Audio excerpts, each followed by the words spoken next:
This is episode 414 of the Rio Grande Foundation's Tipping Point, New Mexico. I'm Paul Gessing, president of the Rio Grande Foundation, New Mexico's free market think tank. You can find out more about the foundation at riograndefoundation.org. I am very pleased to be joined this week by congressional candidate Alexis Martinez Johnson, running in New Mexico's 3rd congressional district as a Republican against Teresa Leger Fernandez. Welcome to the show, Alexis. Thank you so much for having me, Paul. It's a beautiful day, and I'm very appreciative of your time. Thank you so much. Oh, well, thank you for doing the hard work of running for office and trying to do so on a basis of some conservative free market principles up there in Washington, D.C. And let's talk just initially about yourself. I know you've run for office before in northern New Mexico. It's a challenge for sure, but I think a lot of folks have reason to hope in 2022 that the wind may be changing direction. So before we talk about both the new district and the political winds, let's talk about yourself. Just describe, who you are and what got you interested in politics and representing the 3rd district in New Mexico in Washington, D.C. Thanks, Paul. Well, my name is Alexis Martinez Johnson, and I am running in this beautiful 3rd district for U.S. Congress. I was born in Portales, which is in Roosevelt County, a part of the district, and I was raised in Chaves County in Roswell. So I grew up in Roswell as a young girl, and I was raised by my grandparents. So my grandparents came from a lineage of hard work, determination, and those strong values of family and doing whatever they could to support their children and grandchildren. So I was raised in a very loving home. My grandfather, my abuelo, he was an irrigation specialist, a very hard worker. My grandma ended up retiring from the custodial staff at the college there in Roswell. So I grew up in very humble beginnings, and I always excelled really well in school. And from there, I ended up going and earning an environmental engineering degree from New Mexico Tech. And after that, I worked in our energy industry. I received my environmental engineering degree, and I wanted to pursue a major that would benefit the community, benefit our world, making sure that we did things in the best possible way to be respectful to our environment. So I'm a very unique candidate in that you always hear, oh, the Republican, they don't care. And I am very deeply concerned about the community we live in, our water resources here in New Mexico, and making sure that families have good health in regard to the air, water, and soil. In addition to that, I worked in the southeastern part of New Mexico in Jow, Carlsbad. I worked in the Chaves County area as well as Hobbs. Eddy and Lee County are in our district as well as Chaves County now. And I worked in the Delaware and the Permian Basin, which is the energy hub of the United States.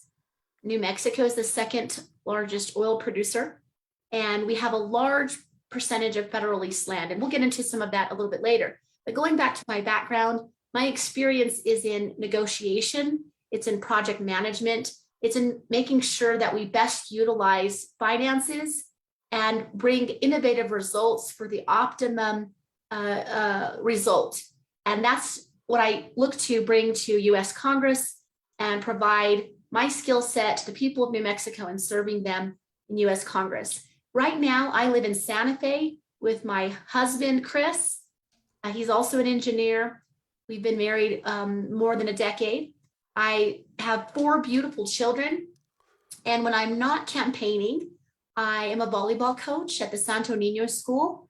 Children and their well-being is extremely important to me. I'm also involved in various opportunities in the community to volunteer and bring in the community to very diverse cultures and share that with them.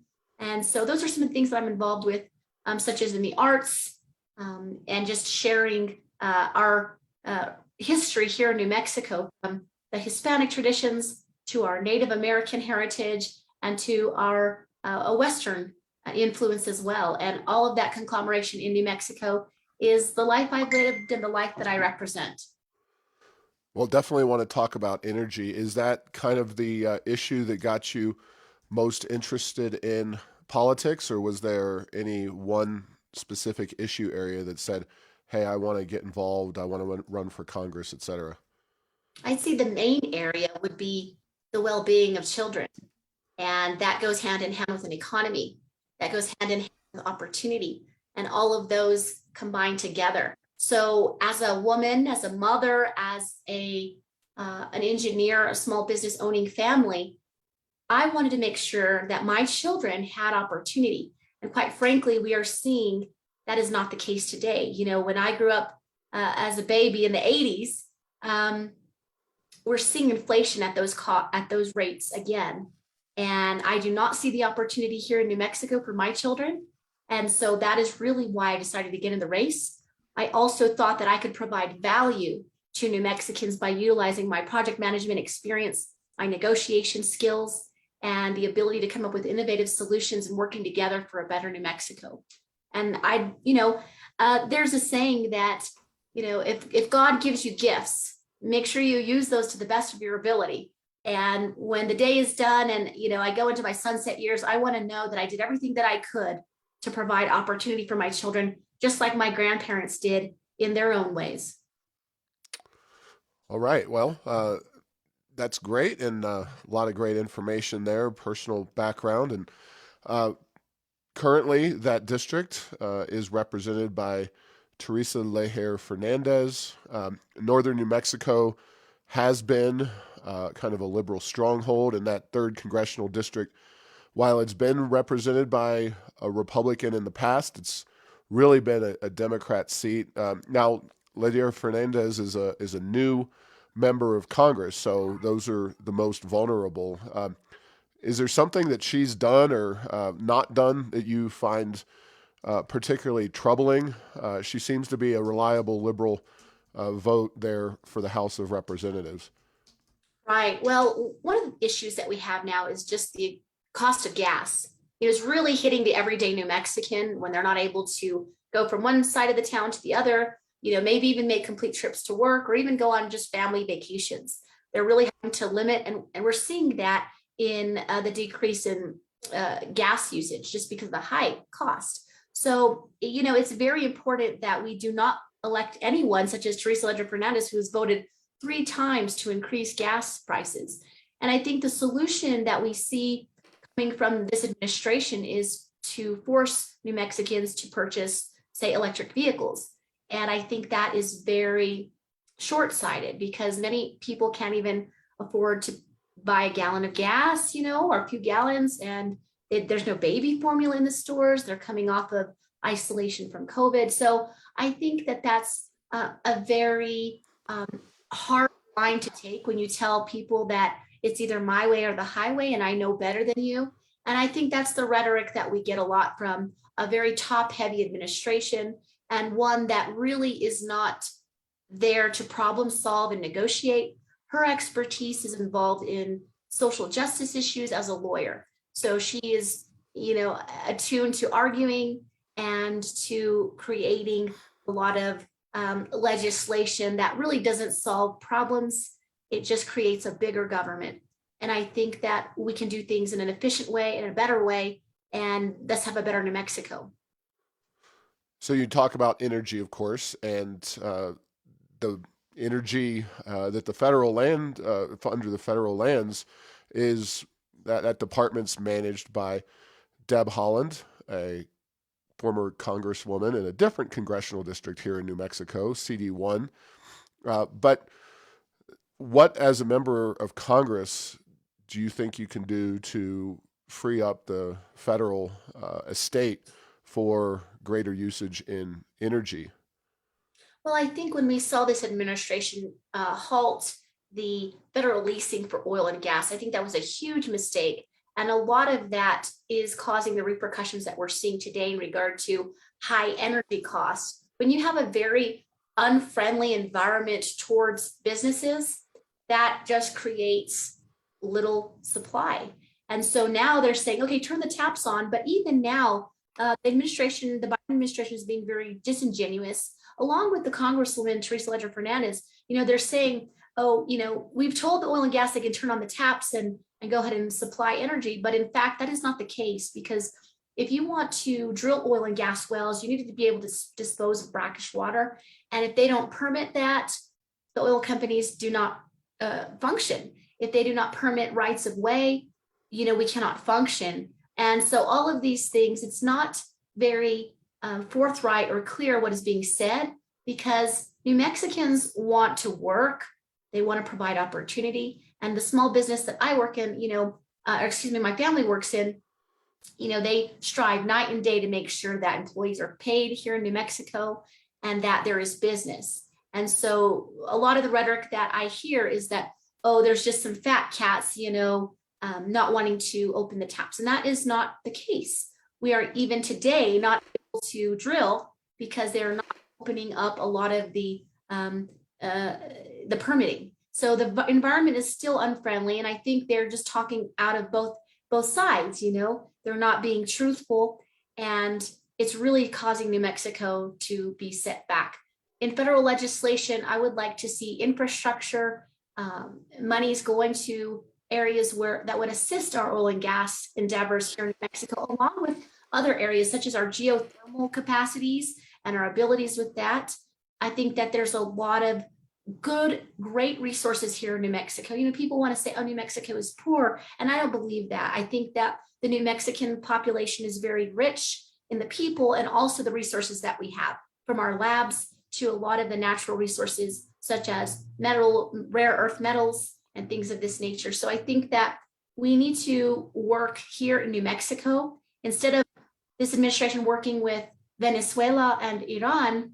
You're talking about despots over there, and they are not interested in human rights. And I find it very strange that the far left would go and work with individuals such as this, who, I just saw on social media, Guaido, one of the pro democracy individuals that the United States supposedly supported. He was being hit, and he was not invited to the Summit of the Americas. And you're seeing this because they want to do dealings with Maduro. And that is a very risky deal that they're making. What would be a non-risky deal would be if they just had a friendly environment here in New Mexico and let us produce and ship some of this LNG and other petrol products to Europe to stop these megalomaniacs like Putin, for example. Yeah, that would obviously have a big impact on New Mexico and its economy. And, we already are a major oil and gas producer, but we are in turn reliant on the federal government in a way that really no other state is when it comes to oil and gas and in our own lands. And I will quickly note that during our conversation, I went on to Representative Leger Fernandez's website and noted that she has not posted anything on the economy on her website since November 19th, 2021. She posts quite often about Build Back Better, which of course is the failed progressive dreamboat legislation that really would remake all of America and its economy. Biden really wanted it, another spending blowout, but the bill failed because some moderate senators, Democrats from West Virginia and Arizona predominantly, wouldn't go along with it. But she seems to have really clammed up there about the economy since late 2021. Might be some fodder for you in terms of her lack of interest in out of control inflation and specifically energy prices. But Right. But yeah, there's we talk about federal lands. We've talked about that, and of course, northern New Mexico has been the epicenter for some really horrible fires that still are burning, and we hope that some rain in the not too distant future will help alleviate that situation. I just saw an article out of New Mexico Political Report about the long history of frustration, especially in northern New Mexico, about the management of federal lands.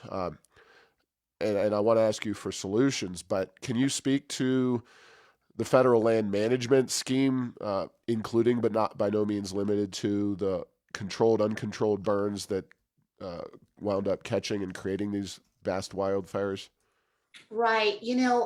It is just insanity that we had the fires in Los Alamos, several years ago, and we from a prescribed burn, and then to know that we have it again. Both fires, the Calf Canyon fire and the other fire, they were both started from the prescribed burns, and that is so sad because that displays that we haven't learned our lesson. And part of what I do in environmental engineering is that we preempt situations such as this. Supporters of my opponent 2 years ago would not even allow us in the north to cut our trees down. If you recall, there was a judgment by the Wildlife Earth Guardians, and many of these individuals we'd be supportive of Teresa Leger Fernandez. They halted timber cutting, and that was in the past. They shut down the timber industry there in the Las Vegas San Miguel County community. At one point, we were unable to even cut wood to heat the homes. And in those rural areas, that is kind of what people do, is they're generational land grant areas where people have lived off the land for, 12 to several generations. So you can see that they closed it due to a spotted owl habitat. And they said that the forest management was not managing correctly. So just shut it all down. Don't cut any trees. And now look where we are. Look where we are in New Mexico, where, the casita that we had in Rociada, where my children spent Christmas, it is decimated down to the ground. There's nothing left. The only thing that's left there on our property in Rociada is a small child's chair. And that, to me, was a poignant sight. When I saw that child's chair, it was silver, the only thing that was standing. I thought, you know what, this is horrible and sad, but we're going to rebuild and we're going to start again. Going forward, we really need to make sure that management, working with our local community, our Pueblos, our Navajo Nation, our Jicarilla Apache Nations, our tribal leaders, as well as our state and federal government, there needs to be a consortium that works together. By no means should we ever do prescribed burns in the month that has the highest frequency of wind. And if you look at a graph, which, I'm an engineer by trade and scientifically trained, there would be no way that I would ever have advocated for anything like that in the windiest month of the entire year after year. And so we need more training, we need more collaboration. And I guarantee you, I would use my skill and negotiation to make sure that we were all up to par on how we're going to manage this forest. We really need to work at all levels. And it really takes a community-based effort to, clear home. You have to clear around the homes. You have to make sure that, well, now, since there's no timber, you're going to have to work on water management. So that's the next step. And I would like to see, some FEMA homes or even RVs or homes in a lot of these locations to just get people back on their land when it's safe and be able to restart. So that is something that I have not seen some type of rapid response of living back onto their land after it has been cleared. I have not seen that per se. So they're going to need some assistance up here. And the federal government, my opponent says, oh, the federal government should reimburse me. And yes, they should, but she is a part of the federal government. So I think it's very bizarre how you create strife, you create increased gas costs, you create mismanagement of the forest and non-collaboration, and then you come in as a savior. And that's what we were seeing in this federal congressional state, as well as the senators, that they're creating a lot of the crises that we're facing, and then come in and say, oh, we're here to help. And we need to prevent that from even occurring. So I think people really need to make sure that they get out and vote in November and get every single person they can for a better New Mexico. So I'm going to read a quote for you about federal land management. I want to explore a little bit more on the solutions side of things, but this is, again, from New Mexico Political Report. It's actually Searchlight New Mexico, which is kind of a lefty journalism outfit. They do a lot of good reporting, and this is one of them.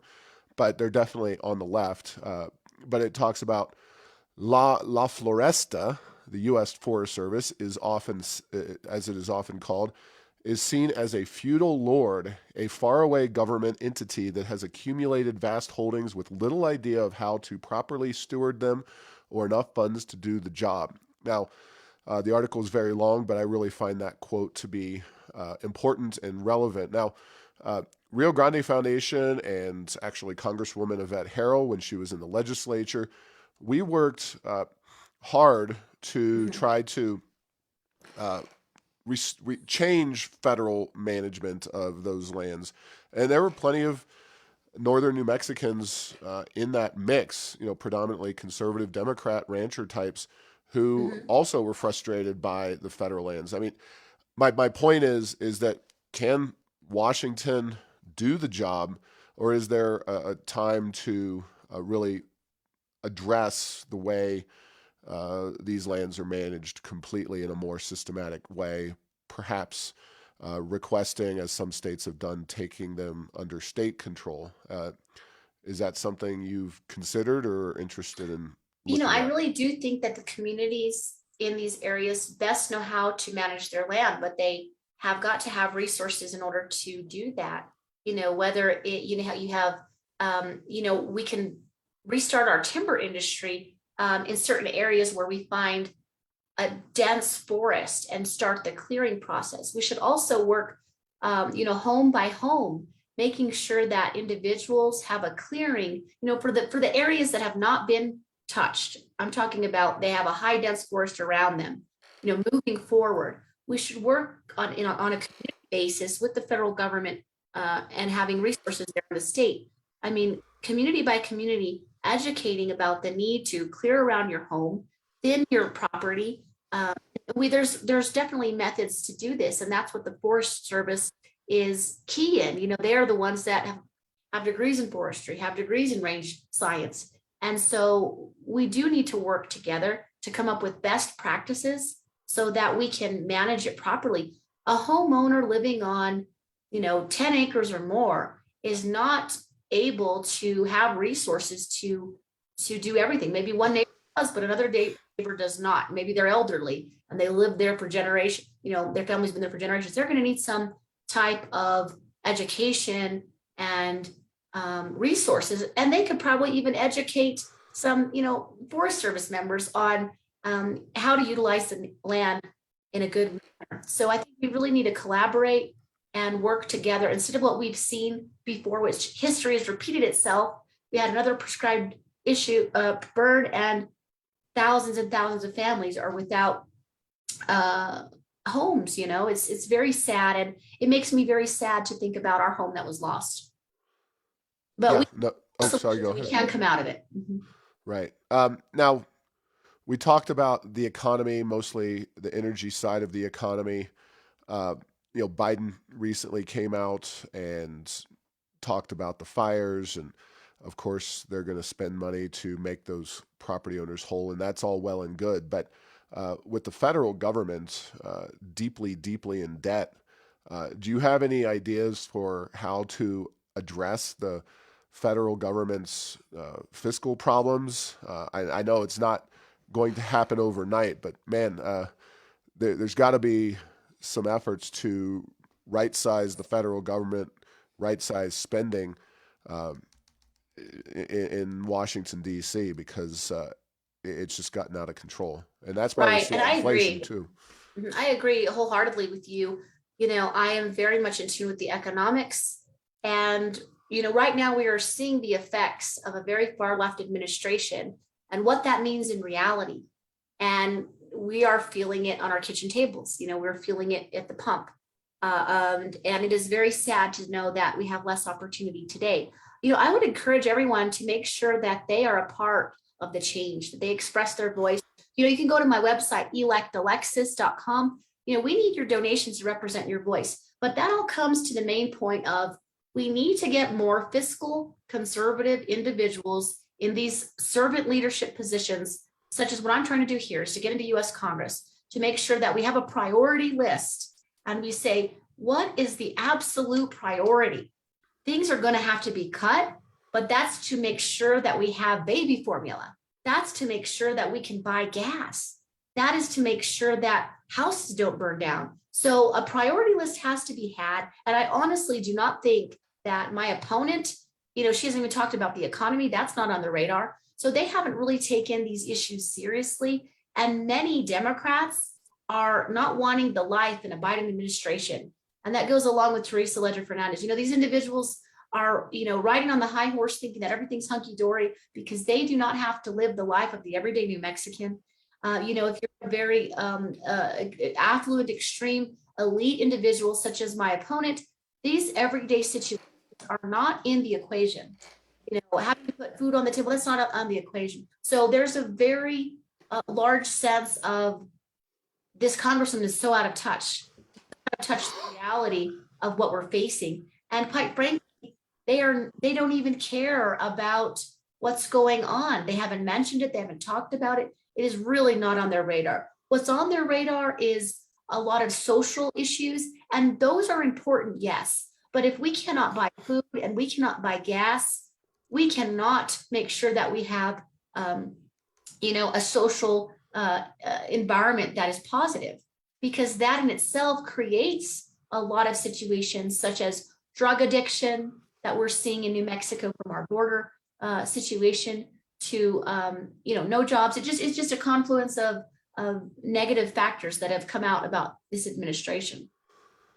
Now, your district was changed, or the district that you're running for was changed very dramatically by the Democrats who control the legislative process around redistricting. And if I might say, and I'm sure you've probably looked at this, you may have one of the most diverse and geographically sprawling districts outside of maybe Alaska or something like that, which is a one district place. But I mean, I'm just looking at your district goes from San Juan County in the far northwest, which you represent all of, or you would, to McKinley County, Sandoval, most of Sandoval, most of Santa Fe County, and I'm just going the southern route, San Miguel, Quay, Curry, Roosevelt, about half of Chavez County, including it looks like all of the city of Roswell, and then half of Lee County, which includes part of Hobbs. I can't tell how much of, but that's a huge area. Now, again, CD3 has been considered a pretty safe Democratic seat. This was done, of course, they kind of redid this with the hopes of making all three congressional seats Democrat controlled, going after Yvette Harrell down in District 2. Talk about just the breadth and depth of the diversity there. I mean, you could represent the San Juan Basin and the Permian Basin under the same district, both oil and gas areas, but very different in what they do and their approaches, not to mention Rio Arriba, Taos counties, just a lot of different places around our state. Talk about the challenge of that. For me, it is really not challenging to traverse these various communities. And the reason that it's not difficult for me is because I know what it means to grow up on this side in Roswell. I know what it means to be born in Portales in Roosevelt County. I know what it means to be living and a part of the community in Lee and Eddy counties because I worked there. I also know Santa Fe very well, where I have my family. In addition to that, I am very versed in the Hispanic community. Puedo hablar en español muy bien. And it's very important that we're able to represent our state. New Mexico is a minority majority state, as well as our Native American communities, Yat-e, to our Navajo Nation, as well as our Hickory Apache Nation, and all of the Pueblos in the middle. So I feel very comfortable not only speaking with engineers in Los Alamos, but going out and shooting my rifle and hunting over there in Mosquero, in Hardin County, in over there in San Miguel County. I spend a lot of time going through Española as well as Farmington. So for me, this is really the complete circle of the life that I have lived and the communities that I've been involved with. And I have no issue. Unlike my opponent, she had her brother go into a legislative meeting saying, how can someone from Santa Fe here represent somebody in Roswell? And I think that in itself displays what kind of character and ideas that she has. For me, New Mexicans, even though we come from it may be very different cultures. You know, we may have different ideas and live in different areas, such as the art community in Santa Fe versus, you know, a rancher in Clovis. But I think that there are areas where we can agree upon that we want a better economy, that we want to work together, we want to move New Mexico forward. And, you know, if we completely look to one party to control the thought, that is not very diverse. Diversity does not only include in culture, but it includes diversity of thought. And that's really what we're lacking in New Mexico. And that's really what I would like to bring back is common sense solutions, diversity of thought, and really deliver for New Mexicans. Well, we have just a few minutes to go, and I want to bring up a couple of hot button issues and just get your take on them to the extent that you can. You know, of course, immigration and gun control. They're two issues that Rio Grande Foundation does a little bit of work on, gun control and is pro Second Amendment, but neither immigration nor gun control are really the core of what we do, which is much more economic and education policy oriented. But those are definitely topics of concern to many, many Americans right now. So I'll let you pick whichever one you want to talk about, and we'll hopefully talk about both of them.